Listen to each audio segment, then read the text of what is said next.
सातारा जिल्ह्यातल्या डोंगराळ भागात धामणे नावाचं एक छोटंसं गाव होतं. गाव हिरव्यागार जंगलांनी वेढलेलं होतं. दिवसा ते ठिकाण खूप सुंदर दिसायचं, पण रात्र पडले की संपूर्ण वातावरण बदलून जायचं.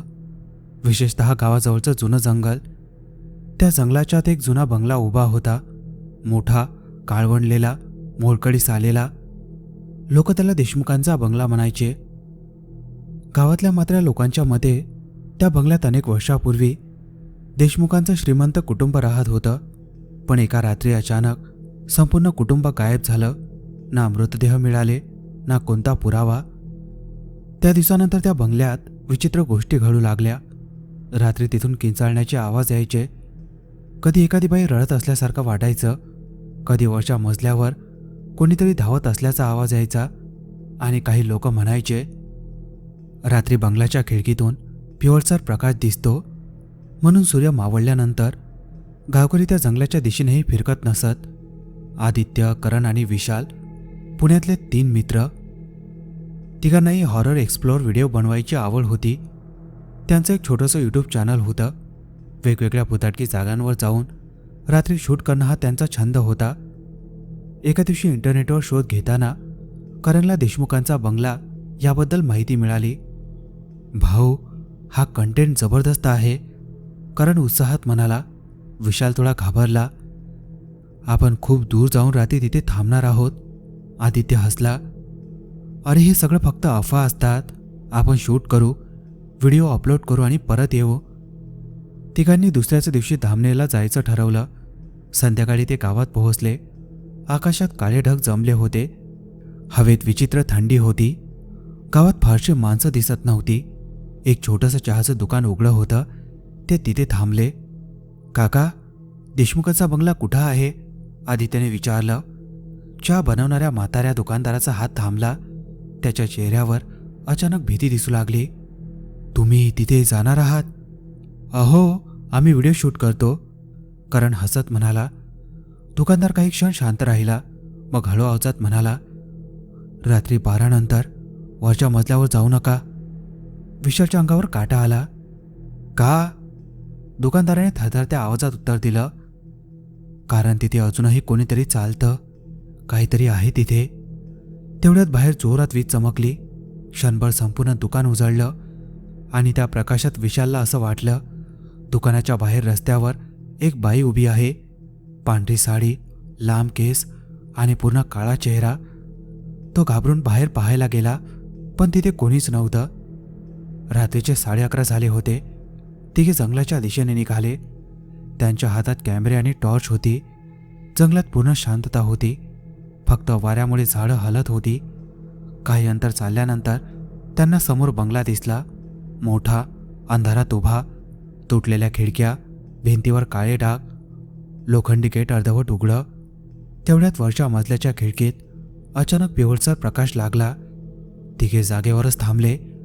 करण म्हणाला, भाऊ, आत कोणीतरी आहे. आदित्यने स्वतःला सावरलं. कोणी असेल तर चांगलंच आहे, व्हिडिओ अजून भारी बनेल. ते हळूहळू गेटमधून आत गेले. अंगणात सुकलेली झाडं होती. जमिनीवर जुन्या खेळण्यांचे तुकडे पडले होते. विशालने टॉर्च एका कोपऱ्यात फिरवली आणि त्याचा श्वास थांबला. एका झाडाखाली एक लहान मुलगा बसला होता. त्याचा चेहरा पुन्हा काळोखात लपलेला होता. तो हळू आवाजात हसत होता. विशालच्या हातातून टॉर्च जवळजवळ खाली पडली. भाऊ, भाऊ, तिकडे बघ. आदित्य आणि करणने पटकन त्या दिशेने पाहिलं. झाडाखाली खरंच एक लहान मुलगा बसला होता. वय जास्तीत जास्त 7-8 वर्ष. त्याने जुने मळकट कपडे घातले होते. केस पूर्ण विस्कटलेले. चेहरा अंधारात दिसत नव्हता, पण तो हसत होता, अतिशय हळू, भयानक आवाजात. विशाल मागे सरकला. इथे मुलगा काय करतोय रात्री? आदित्यने स्वतःला धैर्य दाखवत कॅमेरा ऑन केला. भाऊ, हा काहीतरी प्रँक असेल, करणने मुलाला आवाज दिला. ए, कोण आहेस तू? मुलगा शांत बसला. काही सेकंदानंतर त्याने हळूहळू मान वर केली. टॉर्चचा प्रकाश त्याच्या चेहऱ्यावर पडला आणि तिघांच्याही अंगावर काटा आला. त्या मुलाचे डोळे पूर्ण पांढरे होते. एकही काळी बुबुळ नव्हती. त्याच्या ओठांवर विचित्र हसू होतं. विशाल घाबरून ओरडला, चल इथून. पण आदित्य अजूनही कॅमेरा त्या मुलाकडे रोखून होता. हे भारी फुटेज आहे. तेवढ्यात मुलगा अचानक उभा राहिला आणि एका क्षणात अंधारात पळत बंगल्याच्या दिशेने गेला. करण घाबरला, भाऊ हे नॉर्मल नाहीये. पण आदित्य हट्टी होता. अरे आपण इथपर्यंत आलोय तर आता आत जाऊ. ते तिघे बंगल्याच्या मुख्य दरवाजाजवळ पोहोचले. जुना लाकडी दरवाजा अर्धवट उघडा होता. वारा लागताच तो हळूहळू हलत होता. आत पूर्ण अंधार होता. हवेत कुजलेल्या वस्तूंचा वास भरला होता. करणने टॉर्च फिरवली. भिंतीवर जुने फोटो लटकलेले होते, काही फाटलेले, काही जळालेले. एका मोठ्या फोटोमध्ये देशमुख कुटुंब दिसत होतं, आई वडील आणि एक छोटा मुलगा. विशाल अचानक थांबला. हा तोच मुलगा नाही का बाहेरचा? तिघांनी फोटो नीट पाहिला. हो, फोटोतला मुलगा आणि बाहेर दिसलेला मुलगा अगदी सारखेच दिसत होते. तेवढ्यात वरच्या मजल्यावरून आवाज आला. जणू कोणीतरी जोरात दरवाजा बंद केला होता. विशाल दचकला. कोणी आहे वर? काकांनी सांगितलं होतं ना वर जाऊ नका. पण आदित्य आधीच जिन्याकडे चालू लागला होता. एकदा बघू तरी. जिना जुना आणि कुजलेला होता. ते हळूहळू वर चढू लागले. प्रत्येक पायरीवर किरकिर आवाज येत होता. वर पोहोचल्यावर लांब कॉरिडॉर दिसला. दोन्ही बाजूला बंद दरवाजे. कॉरिडॉरच्या शेवटी पिवळसर प्रकाश दिसत होता. विशालचा श्वास जोरात चालू होता. आपण खाली जाऊया. तेवढ्यात एका खोलीतून बाई रडल्याचा आवाज आला. करण थिजला. तुम्ही ऐकलात? आवाज आता स्पष्ट येत होता. जणू एखादी बाई आत बसून रडत होती. आदित्यने हळूहळू त्या दरवाजाकडे हात नेला. दरवाजा स्वतःहून थोडासा उघडला. आत पूर्ण अंधार होता. फक्त खोलीच्या कोपऱ्यात कोणीतरी बसलेलं दिसत होतं. लांब केस, पांढरी साडी, डोकं खाली. विशालच्या तोंडातून आवाजच निघेना. आदित्य म्हणाला, ओ मॅडम, कोण आहात तुम्ही? ती बाई अचानक शांत झाली. पूर्ण शांतता. आणि मग हळूहळू तिचं डोकं वर उठायला लागलं. टॉर्चचा प्रकाश तिच्या चेहऱ्यावर पडला आणि करण जोरात किंचाळला. कारण त्या बाईचा चेहरा नव्हताच, तिथे फक्त काळोख होता. करणच्या किंचाळण्याने संपूर्ण बंगला हादरल्यासारखा वाटला. विशाल भीतीने मागे सरकला. पळा इथून. पण आदित्य अजूनही त्या खोलीकडे पाहत उभा होता. त्याच्या हातातला कॅमेरा थरथरत होता. खोलीच्या कोपऱ्यात बसलेली ती बाई हळूहळू उभी राहू लागली. तिचे लांब काळे केस जमिनीपर्यंत पोहोचत होते. पांढरी साडी पूर्ण ओली दिसत होती. पण सर्वात भयानक गोष्ट म्हणजे तिच्या चेहऱ्याच्या जागी फक्त काळा अंधार होता.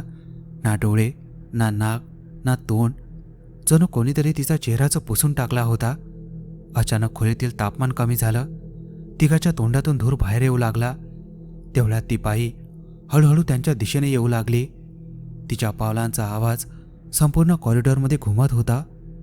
विशाल आता पूर्ण घाबरला होता. आदित्य, चल ना. तेवढ्यात आदित्यचा कॅमेरा अचानक बंद पडला. स्क्रीनवर फक्त काळा रंग दिसत होता आणि त्या काळ्या स्क्रीनमध्ये त्यांना स्वतःच्या मागे उभा असलेला तोच पांढऱ्या डोळ्यांचा मुलगा दिसला.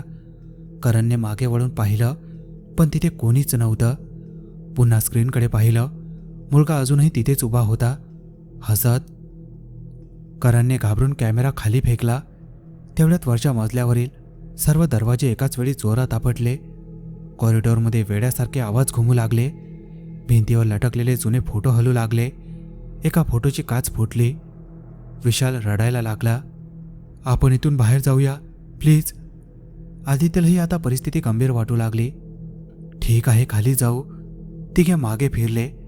पण जिथून ते वर आले होते तो जिना गायब झाला होता. तिथे आता फक्त जुनी भिंत होती. क्षणभर तिघे स्तब्ध झाले. हे कसं शक्य आहे? करण म्हणाला. विशाल घाबरून भिंतीला हात लावू लागला. इथेच जिना होता. तेवढ्यात कॉरिडॉरच्या शेवटून लहान मुलाच्या हसण्याचा आवाज आला. टॉर्चचा प्रकाश तिकडे फिरवला. तोच मुलगा उभा होता. यावेळी त्याचा चेहरा स्पष्ट दिसत होता. त्याच्या गालांवर काळे डाग होते, डोळे पूर्ण पांढरे आणि ओठांवर रक्तासारखं काहीतरी. तो हळू आवाजात म्हणाला, आई तुम्हाला भेटायला येते. अचानक कॉरिडॉरच्या टोकाला ती काळ्या चेहऱ्याची बाई दिसली. यावेळी ती खूप वेगाने चालत होती. तिच्या हालचाली माणसांसारख्या नव्हत्या. तिचे हात विचित्र पद्धतीने वाकलेले होते. विशाल जोरात ओरडला, पळा, पळा लवकर. तिघे कॉरिडॉरमध्ये धावत सुटले. एका खोलीचा दरवाजा उघडा दिसला. ते पटकन आत शिरले आणि दरवाजा बंद केला. सगळे धापा टाकत उभे राहिले. बाहेर बावलांचा आवाज थांबला. पूर्ण शांतता. करण थरथरत म्हणाला, ती गेली का? तेवढ्यात खोलीच्या कोपऱ्यातून हळू आवाज आला, तुम्ही उशीर केला.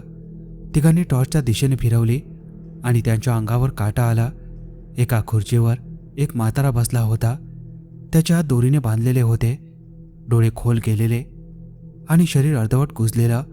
तो हळूहळू त्यांच्याकडे पाहू लागला. ती अजूनही तिच्या मुलाला शोधते. त्या म्हाताऱ्याचा आवाज ऐकून तिघे जागेवरच घोटले. खोलीत कुजलेल्या मांसांचा भयानक वास भरला होता. म्हाताऱ्याच्या हात जुन्या दोरीने खुर्चीला बांधलेले होते. शरीर अर्धवट सुकलं होतं, पण तो अजून जिवंत होता. विशाल थरथरत म्हणाला, तू तू कोण आहेस?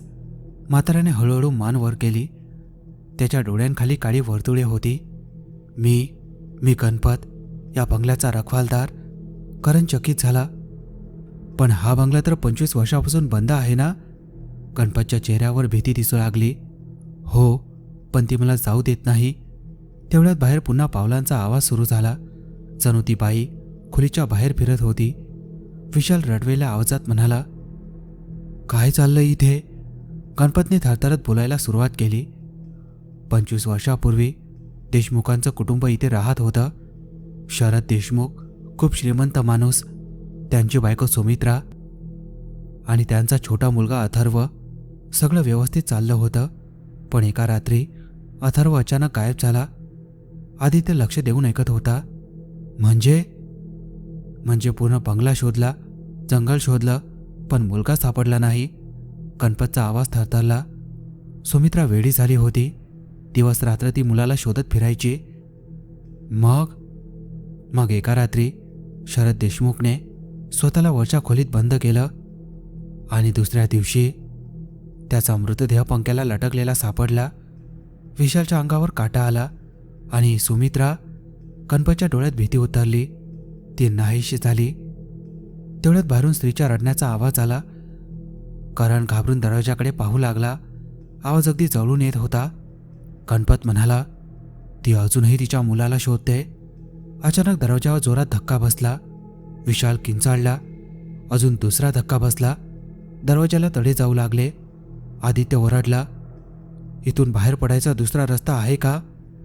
गणपतने थरथरत्या हाताने भिंतीमागच्या छोट्या दरवाजाकडे बोट दाखवला. तो मागचा जिना खाली जातो. तिसरा धक्का बसला. दरवाजाचा वरचा भाग तुटला आणि त्या फटीतून काळोखासारखा चेहरा दिसू लागला. ती बाई बाहेर उभी होती. तिचे लांब केस हवेत हलत होते. करण ओरडला, पळा. तिघांनी पटकन मागचा दरवाजा उघडला. आत अरुंद जिना होता, पूर्ण अंधार. ते खाली धावत सुटले. मागून त्या बाईच्या किंचाळण्याचा आवाज येत होता. आवाज इतका भयानक होता की त्यांच्या कानात वेदना होऊ लागल्या. जिना संपल्यावर ते एका जुन्या तळघरात पोहोचले. हवेत ओलसरपणा होता. भिंतीवर काळे डाग होते आणि जमिनीवर लहान मुलांची खेळणी पडली होती. विशालचा श्वास अडकला. हे सगळं काय आहे? करणने टॉर्च एका कोपऱ्यात फिरवली आणि तिघे जागेवरच थिजले. भिंतीवर मोठ्या अक्षरात रक्ताने काहीतरी लिहिलं होतं. अथर्व अजून इथेच आहे. तेवढ्यात त्यांच्या मागून हळू आवाज आला, तुम्ही माझ्या आईला पाहिलंत का? तिघांनी हळूहळू मागे वळून पाहिलं.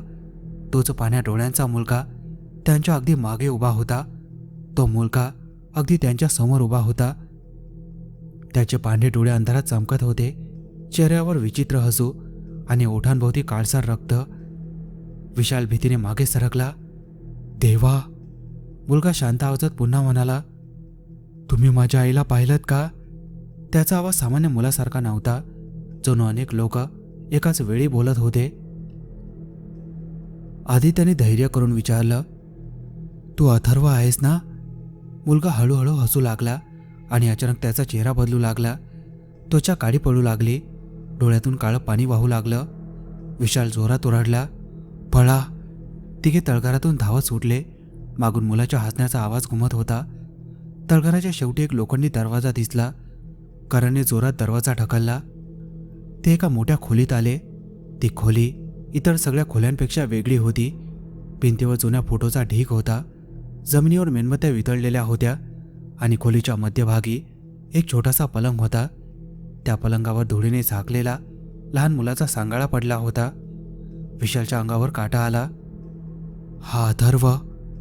आदित्य हळूहळू पुढे गेला. पलंगाजवळ एक जुनी डायरी पडली होती. त्याने ती उघडली. पहिल्या काही पानांवर सुमित्रा देशमुखने लिहिलेलं होतं.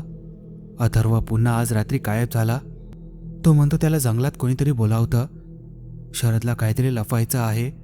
आदित्यने पुढचं पान उघडलं आणि त्याच्या चेहऱ्याचा रंग उडाला. त्या पानावर लिहिलं होतं, शरदने अथर्वला तळघरात बंद केलं आहे. करण हादरला. काय? डायरीत पुढे लिहिलं होतं, अथर्व सतत विचित्र गोष्टी बोलत होता. तो म्हणायचा की जंगलातली त्याला ती दिसते. शरद घाबरला होता. एका रात्री त्याने अथर्वला इथे बंद केलं, पण दुसऱ्या दिवशी दरवाजा उघडल्यावर अथर्व मरून पडला होता. विशालच्या डोळ्यात पाणी आलं. म्हणजे त्याच्या आईला खरं कधीच कळलं नाही. तेवढ्यात खोलीतील सगळ्या मेणबत्त्या अचानक पेटल्या आणि खोलीच्या दरवाजात ती काळ्या चेहऱ्याची बाई दिसली. यावेळी तिच्या चेहऱ्यावर हळूहळू आकार तयार होत होता. डोळे, नाक, ओठ आणि काही सेकंदात तिचा चेहरा स्पष्ट दिसू लागला. ती रडत होती. सुमित्रा. तिची नजर पलंगावरच्या सांगाळ्याकडे गेली. क्षणभर संपूर्ण खोली शांत झाली. मग ती हळूहळू अथर्वच्या सांगाड्याजवळ बसली. तिच्या डोळ्यातून काळं पाणी वाहत होतं. अचानक तो पाण्या डोळ्यांचा मुलगा तिच्या बाजूला दिसला. यावेळी तो भयानक दिसत नव्हता. तो शांत होता. आई. तो हळू आवाजात म्हणाला. सुमित्राने त्याला मिठी मारली आणि पुढच्या क्षणी दोघांचे शरीर हळूहळू धुक्यासारखे विरघळू लागले. खोलीतील थंडी कमी झाली. रडण्याचे आवाज थांबले. सगळं शांत झालं. सकाळी गावकऱ्यांनी पाहिलं. तिघे बंगल्याबाहेर बसलेले होते, पूर्ण घाबरलेले. त्यांच्या केसांवर धूळ होती, डोळ्यात झोप नव्हती. गावकऱ्यांनी विचारलं, काय झालं आत? पण आदित्य काहीच बोलला नाही. त्याने फक्त बंगल्याकडे पाहिलं. वरच्या खिडकीत एक छोटा मुलगा उभा होता आणि त्याच्या मागे एक बाई शांतपणे हसत होती.